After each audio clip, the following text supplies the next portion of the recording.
Beyond our planet's atmosphere and far beyond our solar system, there exists an expansive universe teeming with worlds of many wondrous and horrific possibilities.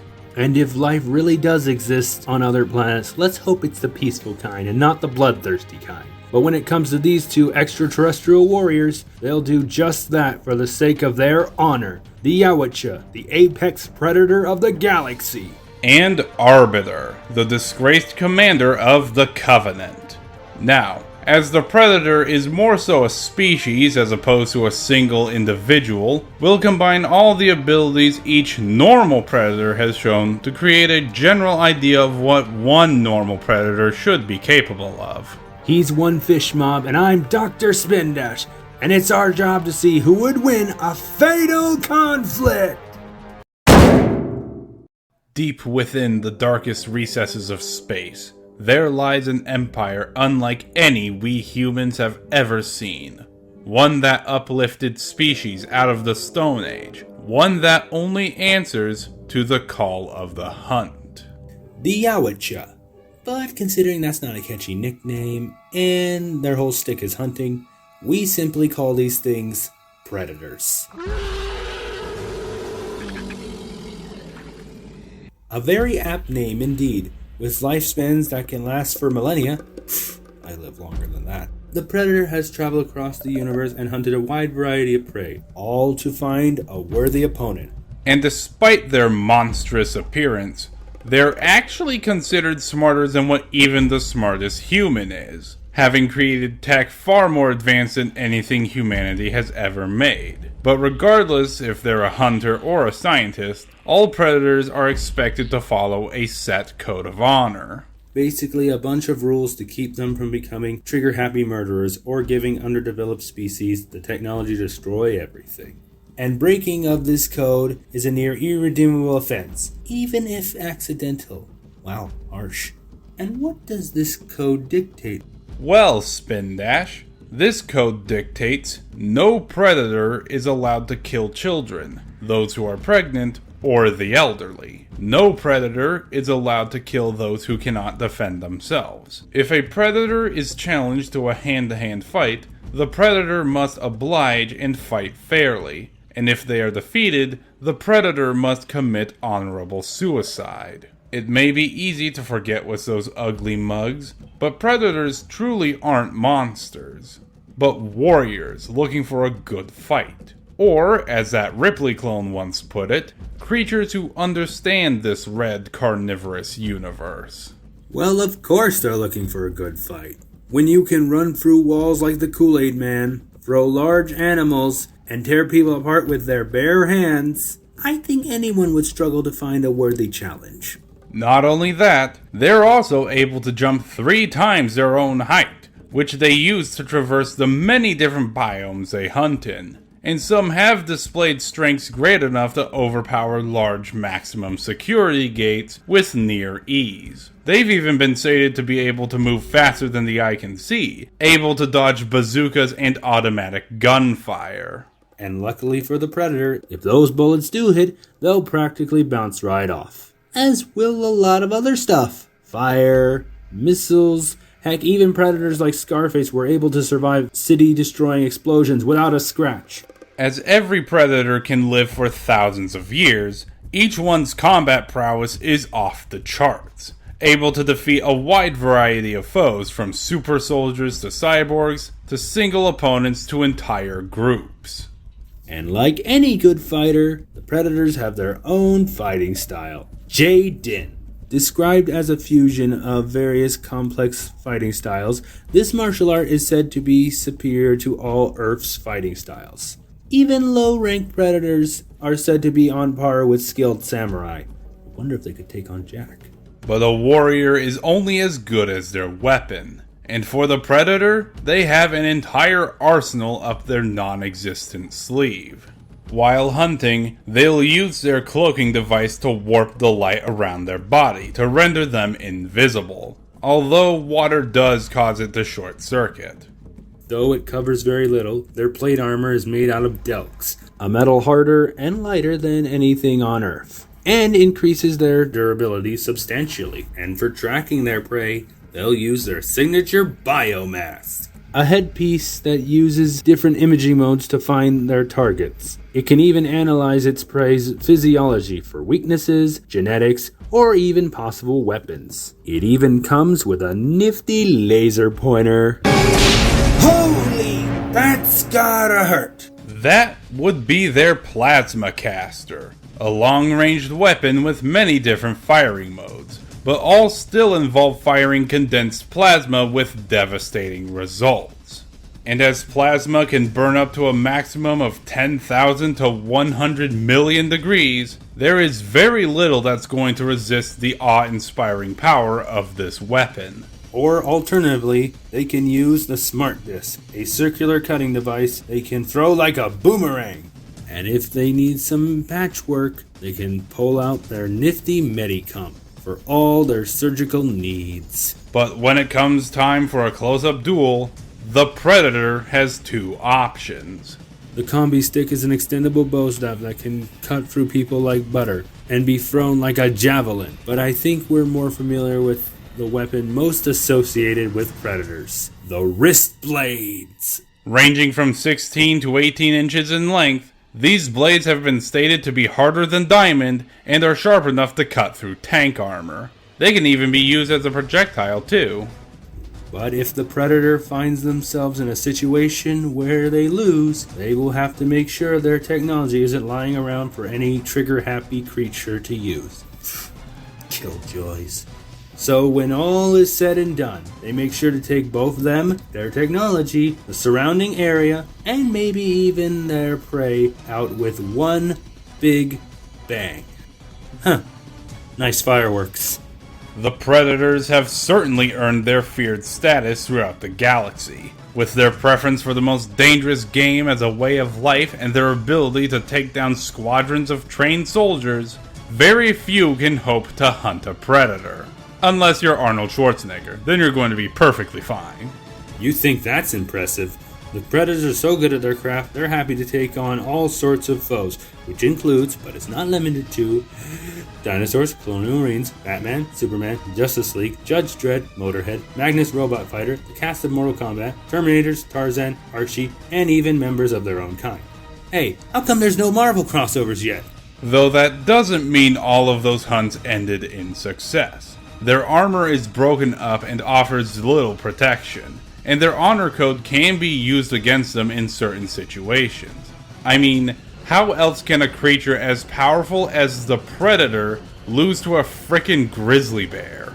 And here's a little known fact. While their entire species wears that biomask to hunt down their prey, they also need to wear that mask because they have difficulty breathing in areas that lack traces of methane. Not to mention, if one is quick enough or lucky enough, their weapons can be disabled, preventing further use. Regardless, once the Predator has picked out its prey and is on the prowl, I can safely say the hunt has only just begun.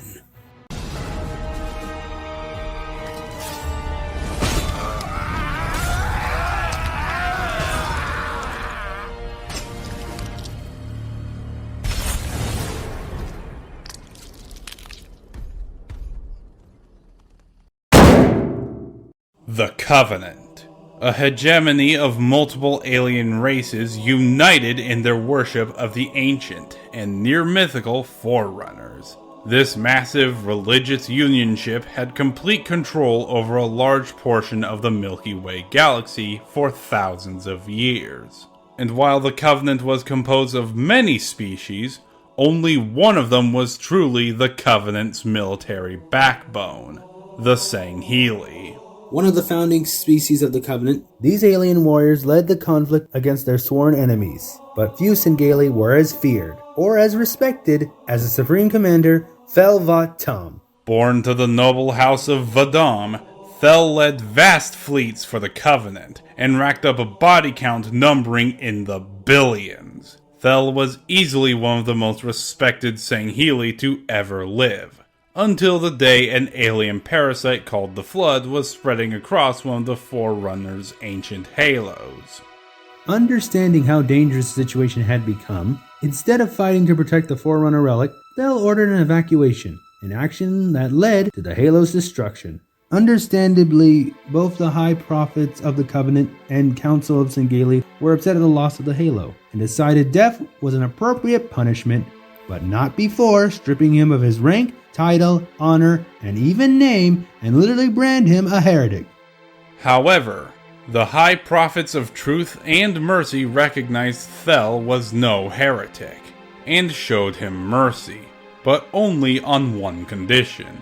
He would become an expendable warrior, one sent on highly perilous and suicidal missions on behalf of the Covenant. Wishing to regain some of his honor, Thel accepted the offer and took up this mantle, a title that was once well respected to the Sangheili, one that was once renowned for greatest religious, military, and political rank. Through his actions, he had truly become the Arbiter. And if you think this guy would be a monster in battle, you'd be right on the money. He can bend rifles with his bare hands, kill enemies in a single hit, and battle aliens that are far more powerful than himself. He survived electrocution strong enough to burn his armor, took powerful blasts that should normally kill a person, survived aircraft crashes, and he's able to dodge plasma fire and keep up with super soldiers who can run at speeds of 34 miles per hour. Thel was trained in the ways of the warrior, and quickly rose through the ranks thanks to his fighting capabilities. And he is knowledgeable when it comes to weapons and vehicles, with him being particularly skilled in swordsmanship, making him perfect to wield Halo's most iconic weapon, the Energy Sword. Think of it like a bargain bin lightsaber, but not as cool as Darth Maul's. Hey! That blade is anything but a discount lightsaber. The Energy Sword is the signature weapon of most Sangheili warriors, and is viewed as a holy weapon by the entire Sangheili race. The Type 1 Energy Sword he initially carried, for example, may have had a limited number of uses before it ran out of energy, but the blade itself was easily one of the most dangerous weapons in Arbiter's arsenal. But with that 10-hit crux, I'm pretty sure that's why he eventually upgraded to the legendary Prophet's Bane. The Prophet's Bane allows Arbiter to hit an enemy up to 100 times before losing its charge. A much better choice in my opinion. But he carries more than just a simple energy sword, such as the energy rifle for rapid fire, the carbon rifle for long-range gunfights, plasma grenades to make things go boom! Let's not forget his Serial Mono armor, the Kaidan Arbiter harness. Custom built to pay homage to previous Arbiters, it comes equipped with a camouflage system that turns the wearer completely invisible, though it does have a limited duration when he uses it. But that could just be chalked up to it being composed of older technology. But don't worry, the Prophet's Bane also gave him indefinite stealth, so no more worries about it ever wearing off ever again. But when stealth does fail, it does come equipped with a full-body energy shield that can absorb damage from a large assortment of weapons. But much like the energy sword, it can only take so much before it finally breaks. As well, certain weapons do tend to overheat when used for prolonged periods, and while his Sangheili pride and honor is admirable, it will prevent him from using underhanded tactics, even if it makes victory that much easier. I'll tell you who isn't above being underhanded: the Prophets of Truth and Mercy. While Arbiter was gallivanting about looking for heretics to kill, they may or may not have ordered the genocide of the entire Sangheili race. Yeah, definitely not their best day. It was this moment Arbiter realized the true nature of the Covenant, and how much of a fool he was for following it. It was also, at this moment, Arbiter chose to turn against the Covenant he was sworn loyal to, and began leading his people against it, freeing many of his kind, finding new allies in what was once his enemies, and ultimately brought an end to the Covenant once and for all. While he may have been branded a heretic, his journey with and eventually against the Covenant had truly helped him regain his honor, and he himself truly became the Arbiter. Oh, he also made it into Killer Instinct. What more could you ask for? I have faced the flood and silenced truth. I will quell your thunder and douse your flame. Alright, the combatants are set. This battle shall have no prep time, no outside help, or home field advantage. It's time to see who would win a fatal conflict.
Fight!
Fatality. You know, with Predator's history on fan war, this outcome was not surprising. First off, the verdict of that first fight is very questionable. And second, no, it wasn't as clean-cut as you make it out to be. Both were formidable warriors who'd certainly find enjoyment in fighting the other. And with the Predator's greater lifespan giving them more experience and Arbiter's former status as a commander giving him more combat knowledge, this was a tough fight to figure out. But in the end, it was pretty clear-cut who had the advantage here. The fact that Predators can lift heavy reinforced steel gates that dwarfs itself proves it edges out in strength. And while the Arbiter is pretty tough, the fact that Predators survive crap like point-blank explosions proves that they are tougher than what Arbiter was.